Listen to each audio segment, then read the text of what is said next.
Hello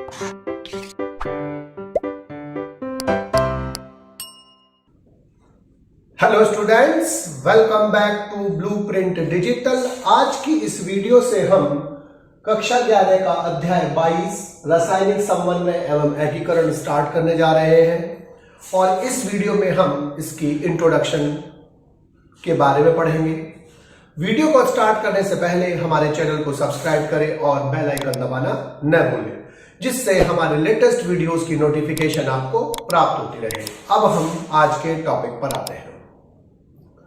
जंतुओं में शरीर के जो कार्य होते हैं वो न्यूरो एंडोक्राइन यानी कि तंत्रिका अंतःस्रावी तंत्र के द्वारा कंट्रोल होते हैं। अर्थात शरीर में जो कार्य होते हैं वो मुख्यतः दो तंत्रों द्वारा नियंत्रित होते हैं। एक नर्वस सिस्टम यानी कि तंत्रिका तंत्र और दूसरा अंतःस्रावी तंत्र यानी कि एंडोक्राइन सिस्टम।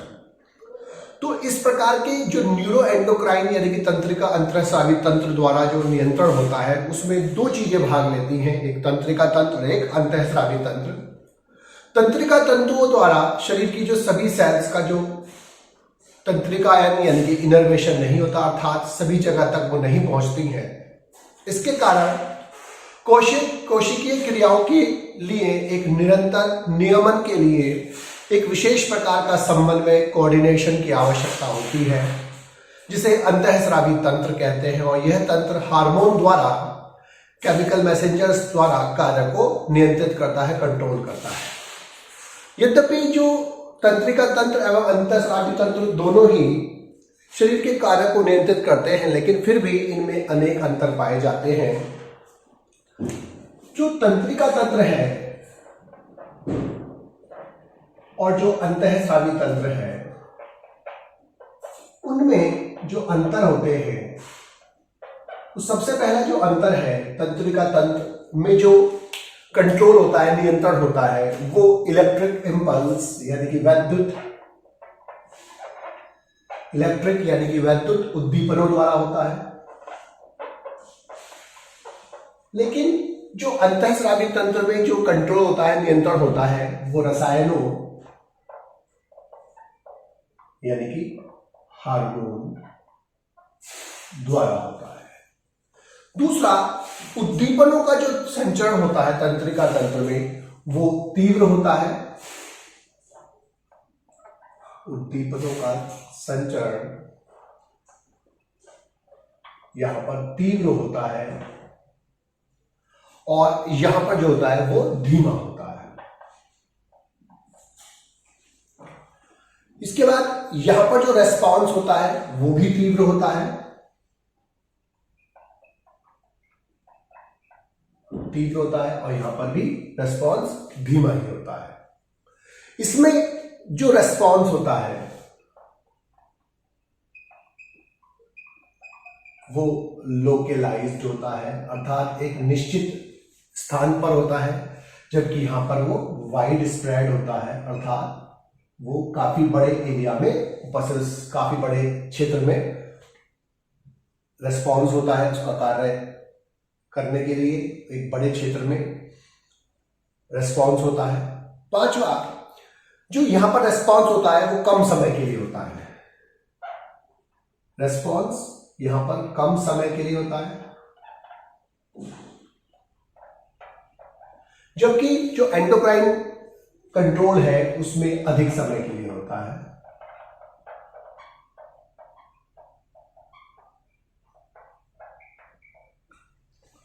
इसके बाद जो तंत्रिका तंत्र के लिए संचरण के जो माध्यम होता है वो एक्सॉन तथा साइनेप्स होते हैं, अर्थात जो संचरण होता है यहां पर वो एक्सॉन और सिनेप्स के द्वारा होता है, जबकि यहां पर जो होता है संचरण वो रक्त के माध्यम से होता है। यहां पर जो सूचनाएं जाती है, जो हार्मोन जाते हैं वो रक्त के माध्यम से जाता है।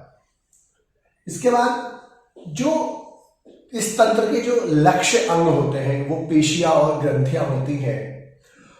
तो इस तंत्र के जो अंग होते हैं वो किस पर काम करता है? ग्रंथियों पर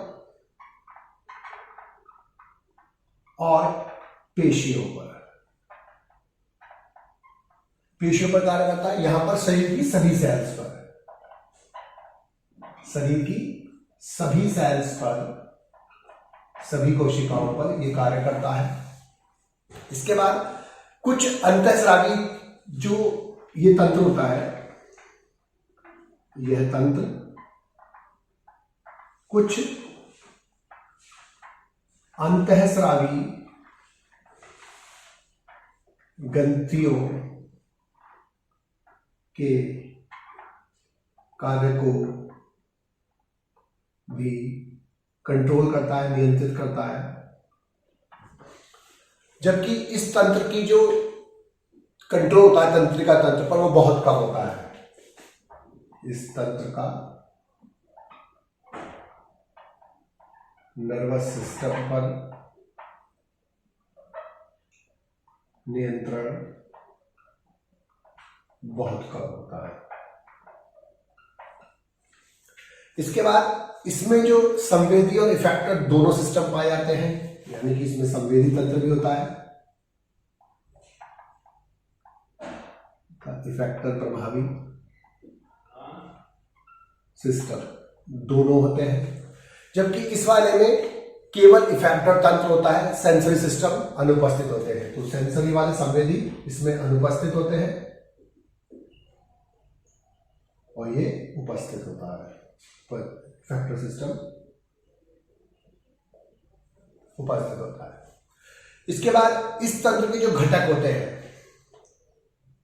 घटक नर्व सेल होती हैं, तंत्रिका कोशिकाएं होती हैं, नर्व सेल्स होती हैं। जबकि इनके जो घटक होते हैं वो एंडोक्राइन ग्लैंड्स होती हैं, यानी कि अंतःस्रावी ग्रंथियां होती हैं। तो तंत्रिका तंत्र और अंतःस्रावी तंत्र दोनों ही कंट्रोल करते हैं बॉडी के कार्य को, लेकिन इनके कार्य करने में और अन्य क्रियाओं में बहुत अंतर होता है। कि इसमें जो उद्दीपनों का जो नियंत्रण होता है, तंत्रिका तंत्र का जो नियंत्रण होता है वो इलेक्ट्रिक उद्दीपनों द्वारा होता है, यहाँ रसायन और हार्मोन्स के द्वारा होता है। उद्दीपनों का जो संचरण है यहाँ पर वो तीव्र होता है, जबकि यहाँ धीमा होता है। रेस्पॉन्स का संचरण भी यहाँ तीव्र होता है, यहाँ पर धीमा होता है। रेस्पॉन्स एक निश्चित क्षेत्र में होता है, बहुत कम क्षेत्र में, जैसे लोकलाइज्ड बोलते हैं, और ये पूरे क्षेत्र में तो काफी बड़े क्षेत्र में होता है, इसे वाइड स्प्रेड बोलते हैं। रेस्पॉन्स कम समय के लिए होता है, यहाँ पर रेस्पॉन्स अधिक समय के लिए होता है। संचरण एक्सॉन और साइनेप्स के थ्रू होता है, यहाँ पर जो संचरण होता है वो रक्त के माध्यम से होता है। इसमें जो अंग होते हैं ग्रंथियां और पेशियां पर कार्य करता है, ये शरीर के सभी अंगों पर कार्य करता है। यह तंत्र कुछ अंतःस्रावी ग्रंथि कार्यों को भी कंट्रोल करता है। ये तंत्र नर्वस सिस्टम पर बहुत कम नियंत्रण करता है। इसमें संवेदी और इफेक्टर दोनों सिस्टम उपस्थित होते हैं, लेकिन इसमें जो संवेदी है वो अनुपस्थित होते हैं, केवल इफेक्टर तंत्र उपस्थित होता है और इसके घटक नर्व सेल्स होती है, तंत्रिका कोशिकाएं होती है, जबकि इसके घटक अंतःस्रावी ग्रंथियां होती है। अब जो इसके बाद हम पढ़ने जा रहे हैं वो पढ़ने जा रहे हैं कि अंतःस्रावी तंत्र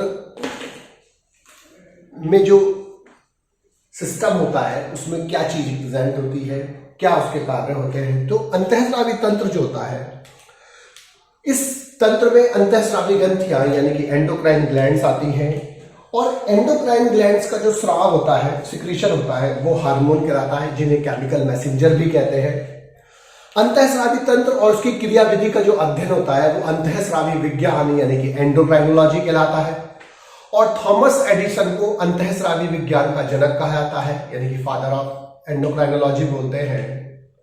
हार्मोन की जो चिर सम्मत परिभाषा है उसके अनुसार हार्मोन अंतःस्रावी ग्रंथियों द्वारा स्रावित रक्त में मुक्त किए जाने वाले रसायन होते हैं जो दूरस्थ लक्ष्य अंगों तक पहुंचाए जाते हैं। परंतु इस परिभाषा को अब रूपांतरित किया गया है और इसके अनुसार अब हार्मोन सूक्ष्म मात्रा में उत्पन्न होने वाले अपोषक रसायन हैं जो अंतरकोशिकीय संदेश वाहक के रूप में कार्य करते हैं। तो हार्मोन अंतःस्रावी ग्रंथियों से उत्पन्न होते हैं, सूक्ष्म मात्रा में उत्पन्न होने वाले अपोषक रसायन हैं जो अंतरकोशिकीय संदेश वाहक के रूप में कार्य करते हैं। और इस नई परिभाषा के अनुसार जो सुनियोजित अंतःस्रावी ग्रंथियों से स्रावित होने वाले हार्मोन हैं वो तो आते ही आते हैं, इसके अतिरिक्त नए अणु भी सम्मिलित हो जाते हैं अकशेरुकियों में यानी कि नॉन कॉर्डेट्स में कम हार्मोन के साथ एक सरल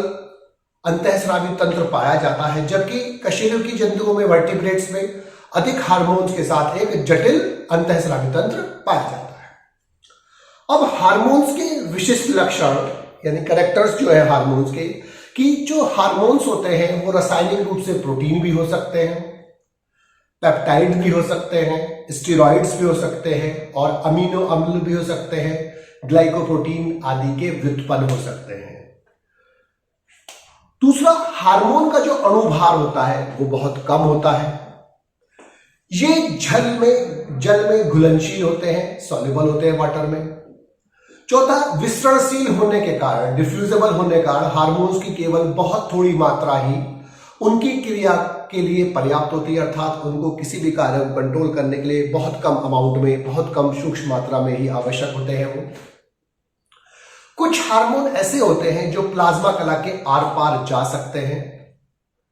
इसके अलावा एक विशिष्ट हार्मोन एक विशिष्ट अंग और विशिष्ट कोशिकाओं पर ही प्रभाव डालता है, जिसे लक्ष्य ऑर्गन यानी कि टारगेट ऑर्गन बोलते हैं। इस प्रक्रिया को हम अंग विशिष्टता यानी कि ऑर्गन स्पेसिफिसिटी कहते हैं।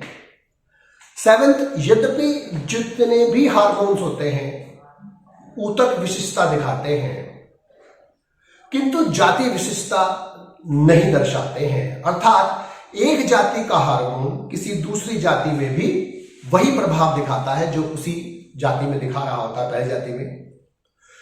आठवां, शरीर के अंदर जो हार्मोन होते हैं वो संचित नहीं होते। इसका थोड़ा सा अपवाद थायराइड ग्लैंड का सिक्रीट होने वाला हार्मोन थायरॉक्सिन है, जो सूक्ष्म मात्रा में बॉडी में स्टोर होता है, संचित होता है। क्रियाओं के समय हार्मोन्स जो होते हैं विघटित हो जाते हैं, अतः शरीर में इनका संश्लेषण लगातार निरंतर होता रहता है। नाइन्थ, जो हार्मोन्स होते हैं वो रासायनिक दूत की तरह काम करते हैं और ये क्रियाओं को प्रेरित करते हैं एवं उनकी गति को तीव्र कर सकते हैं अथवा मंद कर सकते हैं, आवश्यकता के अनुसार किसी भी गति को बढ़ाते अथवा घटाते हैं। 10वां, अधिकांश हार्मोन उपापचयी क्रियाओं पर सीधे भाग नहीं लेते, उपापचयी क्रियाओं में सीधे भाग नहीं लेते हैं, बल्कि उपापचयी क्रियाओं की क्रियाशीलता को प्रभावित करके कोई भी कार्य कंट्रोल करते हैं। अब हार्मोन्स का जो कार्य है, अनेक हार्मोन्स उपापचयी क्रियाओं को यानी कि मेटाबॉलिक रिएक्शंस को कंट्रोल करते हैं। जैसे इंसुलिन और ग्लूकागॉन हार्मोन जो होते हैं वो कार्बोहाइड्रेट उपापचय यानी कि कार्बोहाइड्रेट मेटाबॉलिज्म को कंट्रोल करते हैं। इंसुलिन और ग्लूकागॉन दोनों ही पैनक्रियास से स्रावित होने वाले हार्मोन हैं। इंसुलिन का काम जो होता है वो शुगर के लेवल को बॉडी में, ब्लड में जो शुगर का लेवल है उसको कम करते हैं। दो तरीके से कम करते हैं, एक तो ये जो सेल होती है, सेल की जो पारगम्यता परमिलिटी है ग्लूकोज के लिए उसको बढ़ा देते हैं और उसके यूज को बढ़ा देते हैं सेल के अंदर। और दूसरा, जो जरूरत से ज्यादा ग्लूकोज होता है, डाइजेशन के बाद जो ग्लूकोज बनता है उसकी जो मात्रा होती है, एक्स्ट्रा मात्रा होती है, उसको वो ग्लाइकोजन के रूप में लीवर में और मसल्स में स्टोर करा देते हैं, संचित करा देते हैं, जिससे ब्लड के अंदर जो ग्लूकोज का लेवल होता है वो कम हो जाता है। जब हम भोजन नहीं कर रहे होते हैं और बॉडी में ग्लूकोज की आवश्यकता होती है, तो जो लीवर में ग्लूकोज ग्लाइकोजन के रूप में स्टोर हो गया था, अब ग्लूकागॉन हार्मोन आवश्यकता अनुसार उस ग्लाइकोजन को अब वो वापस ग्लूकोज में कन्वर्ट कर देते हैं और ब्लड में ग्लूकोज की मात्रा बढ़ा देते हैं। अर्थात इंसुलिन ग्लूकोज की मात्रा ब्लड में कम करते हैं, जबकि ग्लूकागॉन ब्लड के अंदर आवश्यकता अनुसार ग्लूकोज के लेवल को बढ़ाते हैं। अनेक हार्मोन ऊतक विभेदन, परिवर्धन, वृद्धि आदि को भी प्रभावित करते हैं। जैसे पीयूष ग्रंथि के हार्मोन, थायराइड ग्रंथि के हार्मोन। लैंगिक हार्मोन के कारण ही जंतुओं में द्वितीयक लैंगिक गुण characters, secondary sexual characters develop होते हैं। भ्रूणीय विकास और शिशु जन्म में भी हार्मोन्स भाग लेते हैं। इसके अलावा कुछ हार्मोन्स के कारण मानसिक शारीरिक विकास होता है और जनन की क्षमता का भी विकास होता है, जैसे पीयूष ग्रंथि के हार्मोन और थायराइड ग्लैंड्स के हार्मोन। इसके अलावा जो बॉडी के अंदर की जो अंतः अवस्था होती है, अर्थात जो बॉडी के अंदर का जो आंतरिक वातावरण होता है, उसको नियंत्रित बनाए रखते हैं हार्मोन, यानी कि हमारी बॉडी के इंटरनल एनवायरनमेंट स्टडी स्टेट को निश्चित बनाए रखना होम्योस्टेसिस कहलाता है, समस्थापन कहलाता है। तो हार्मोन्स के द्वारा ही हमारी बॉडी का जो आंतरिक वातावरण है वो फेवरेबल कंडीशन में, अनुकूल परिस्थितियों में बना रहता है और वो निश्चित फेवरेबल कंडीशंस डेवलप रहती हैं, विकसित होती है। वो किसके कारण होती है? हार्मोन्स के कारण होती है। हार्मोन्स हमारी बॉडी के अंदर जो समस्थापन होता है उसको बरकरार रखने में भी सहायता करते हैं। बच्चों, आज की इस वीडियो में बस हम इतना ही पढ़ेंगे। हमारी इस वीडियो को आप लाइक करें और अपने दोस्तों के साथ शेयर करें। यदि आपका कोई डाउट है तो आप हमें कमेंट करके बता सकते हैं। इस अध्याय को और अच्छे से पढ़ने और समझने के लिए आप चित्रा प्रकाशन की बुक एक्टिव जीव विज्ञान की सहायता भी ले सकते हैं।